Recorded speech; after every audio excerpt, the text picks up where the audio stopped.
अस्सलाम वालेकुम मोहम्मद आमिर भाई। वालेकुम अस्सलाम वरहमतुल्लाहि वबरकातुहू।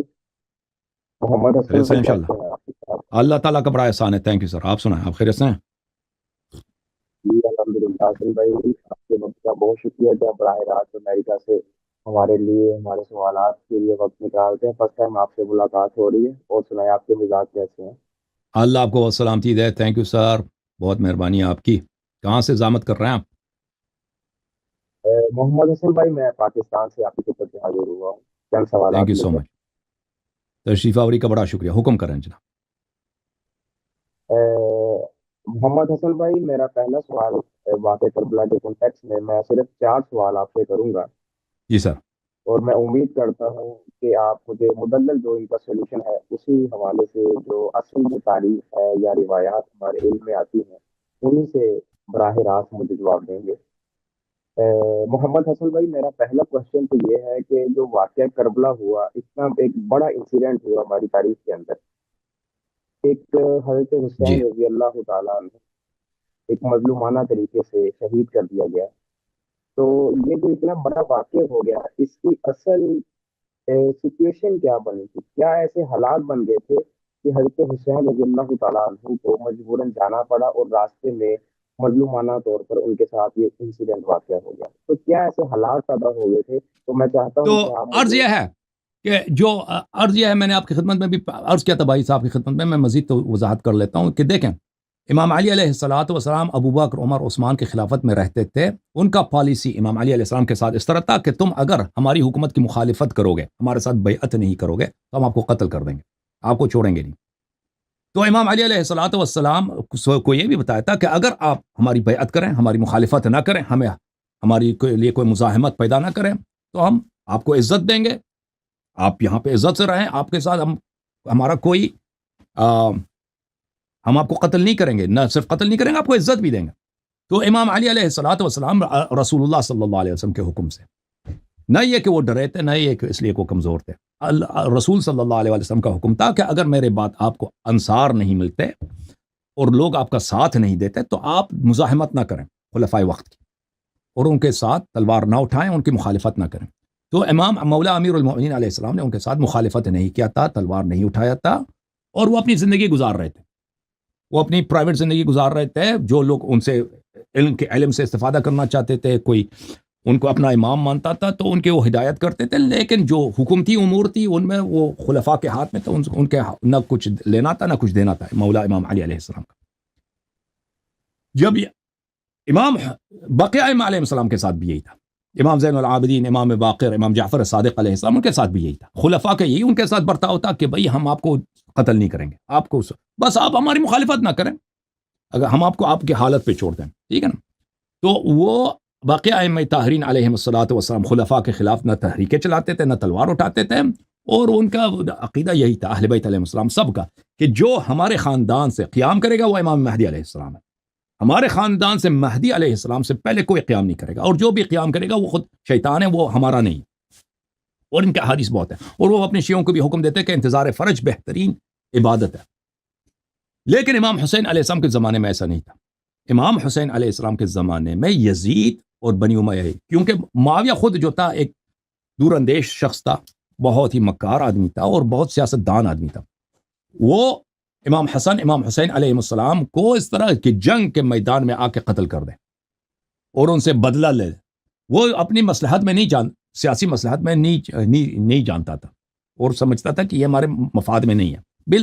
हम सब कुछ दुनिया हमारे हाथ में, हुकूमत हमारे हाथ में है, हमें क्या ज़रूरत है अपने लिए ऐसा मुश्किल पैदा करने के लिए। वो शोरिश हो सकता है, कुछ हो सकता है। तो और इमाम हुसैन अलैहिस्सलाम के चाहने वाले, वो जानता था कि बहुत ज़्यादा मुसलमानों में बहुत ज़्यादा है अहले बैत अलैहिस्सलाम से मोहब्बत करने वाले, तो वो बिला वजह ये बहाना किसी को नहीं देना चाहता था। उसने अगर इमाम हसन अलैहिस्सलाम को कत्ल भी किया, तो ऐसे कत्ल किया कि उसका कोई उसको मुआविया से रब्त ना दे सके, ठीक है ना? उसने जहर, चुपके से जहर दिलवा दिया। अब साबित करो कि मुआविया ने दिया, ये तो नामुमकिन काम है। उस ज़माने में मुआविया के लिए इनकार करने के बहुत सारे तरीके थे। लेकिन जब हुकूमत यजीद को मिली है, यजीद के पास ये तरीक़ेकार नहीं था। यजीद का ये था कि हम इमाम हुसैन से बैअत करें या ना करें, हमने उनको कत्ल करना। इमाम हुसैन अलैहिस्सलातु वस्सलाम को कत्ल भी इस तरह नहीं कि चुपके से उसको जहर दे दें, नहीं, कत्ल इस तरह करना है कि भाई हमने بدلہ لینا بدر کا، احد کا، فتح مکہ کا، رسول صلی اللہ علیہ وسلم سے بدلہ لینا کہ ہماری جو بے عزتی ہوئی ہے، ہمارے خاندان کی بے عزتی ہوئی ہے، بدر میں ہمیں شکست، احد میں شکست، احزاب میں بدترین شکست، حنین میں ہماری بے عزتی ہوئی ہے، فتح مکہ ہمارے خداؤں کو ان لوگوں نے توڑا ہے، تو یہ تو پیغمبر صلی اللہ علیہ وسلم کو قبر سے نکالتے کہ بدلہ تو نہیں لے سکتے تھے نا.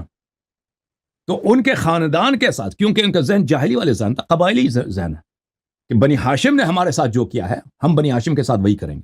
تو اصل جو تھا واقعی کربلا کی اصل وجہ یہی ہے کہ امام حسین علیہ الصلاۃ والسلام کو کسی حالت میں زندہ نہیں رہنے دینا، ان سے بدلہ لینا. تو ہمارے مقاتل میں موجود ہے، مخالفین کے مقاتل میں موجود ہے کہ امام حسین علیہ الصلاۃ والسلام نے بار بار کہ مجھے کس جرم میں قتل کرنا چاہتے ہو. روز عاشور امام حسین علیہ السلام نے اپنے خطبے میں کہا کہ کیا میں کلمہ کا منکر ہوں، شہادتین کا منکر ہوں، کیا میں نے دین میں اضافہ کیا ہے، کیا میں نے دین سے کسی چیز کو کم کیا ہے، کیا میں قرآن کا منکر ہوں، کیا میں نے کسی کا قتل کیا ہے جو تم مجھ سے ادھر جنگ کرنے کے لیے آئے ہو.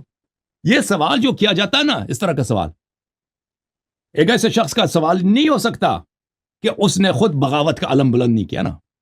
وہ ایک شخص جب اس نے خود تحریک چلا رہا ہے کہ میں معاویہ کو، بنی امیہ کی حکومت کو گرا دوں، تو اس طرح سوال کرنا ہی بیچا ہے. اور سامنے والے کا بھی یہ جواب آسان ہے کہ بھئی آپ نے بغاوت کی ہے نا، بھئی آپ نے کسی کو قتل نہیں کیا، حلال حرام نہیں کیا، لیکن خلیفہ وقت کے خلاف تم نے بغاوت کیا، ہم اس لیے آپ سے لڑنا ہمارے لیے ہمارا فریضہ ہے. لیکن امام حسین علیہ السلام کا یہ سوال کرنا خود واضح دلیل ہے کہ انہوں نے بغاوت نہیں کیا، انہوں نے تحریک نہیں چلائی ہے. اور یہ سوال کرنا ہی اس بات کی واضح دلیل ہے کہ وہ اپنے آپ کو ایک بے گناہ، ایک ایسا شخص جو پرامن زندگی گزارنا چاہتا ہے ایک کونے میں رہ کر، اس طرح اس آنکھوں سے دیکھ رہا. اور پھر بنی امیہ کا جواب، بنی امیہ کے سرداروں نے، یزید کے لشکر کے جنرلوں نے ان کا کیا جواب دیا؟ کہا کہ بالکل آپ نے کوئی کام نہیں کیا، آپ نے نہ قرآن میں اضافہ کیا، نہ دین میں اضافہ کیا، نہ آپ کوئی قاتل ہیں کہ ہم کسی کے قتل کے جرم میں آپ کو پکڑ رہے ہیں.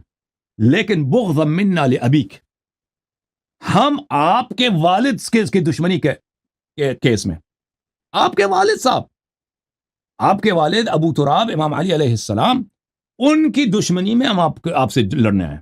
تو یہ بنی امیہ کا واضح، اور اس طرح کے دلائل بہت زیادہ ہیں، ٹھیک ہے نا. اس کی اصل وجہ یہ. محمد عامر صاحب آپ ہیں یا چلے گئے؟ جوم جاؤ، پرواز کرو، کیوں فخر سے سر اٹھا، کیونکہ اللہ تعالیٰ نے تمہیں انتخاب کیا، صراط حق پر صرف تم ہو، صراط ایمان پر صرف کیا، کیونکہ اللہ تعالیٰ نے تمہیں انتخاب کیا، صراط حق پر صرف تم ہو، صراط ایمان پر صرف. ہمیں کیا ضرورت ہے اپنے لیے ایسا مشکل پیدا کرنے کے لیے؟ وہ شورش ہو سکتا ہے، کچھ ہو سکتا ہے. تو اور امام حسین علیہ السلام کے چاہنے والے، وہ جانتا تھا کہ بہت زیادہ مسلمانوں میں بہت زیادہ ہے اہل بیت علیہ السلام سے محبت کرنے والے، تو وہ بلا وجہ یہ بہانہ کسی کو نہیں دینا چاہتا تھا. اس نے اگر امام حسن علیہ السلام کو قتل بھی کیا تو ایسے قتل کیا کہ اس کا کوئی اس کو معاویہ سے ربط نہ دے سکے، ٹھیک ہے نا. اس نے زہر چپکے سے زہر دلوا دیا. اب ثابت کرو کہ معاویہ نے دیا، یہ تو ناممکن کام ہے. اس زمانے میں معاویہ کے لیے انکار کرنے کے بہت سارے طریقے تھے، لیکن جب حکومت یزید کو ملی ہے، یزید کے پاس یہ طریقہ کار نہیں تھا. یزید کا یہ تھا کہ ہم امام حسین علیہ السلام بیعت کریں یا نہ کریں، ہم نے ان کو قتل کرنا. امام حسین علیہ الصلوۃ والسلام کو قتل بھی اس طرح نہیں کہ چپکے سے اس کو زہر دے دیں، نہیں، قتل اس طرح کرنا ہے کہ بھئی ہم نے بدلہ لینا ہے، بدر کا، احد کا، فتح مکہ کا.